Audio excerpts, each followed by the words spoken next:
আসসালামু আলাইকুম প্রিয় খামারি ভাই বোনেরা। আমার সামনে যে মুরগিগুলো দেখতে পাচ্ছেন এটা হচ্ছে ফাউমি, মিশরি ফাউমি। এটা এটা হচ্ছে 25 দিন বয়স হচ্ছে এটার। যারা নিতে ইচ্ছুক তারা আমাদের সাথে যোগাযোগ করবেন।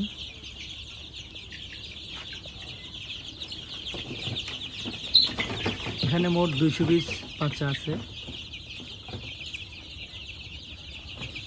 সবগুলো হচ্ছে মিশরি এ গ্রেড বাচ্চা এখানে সবগুলো।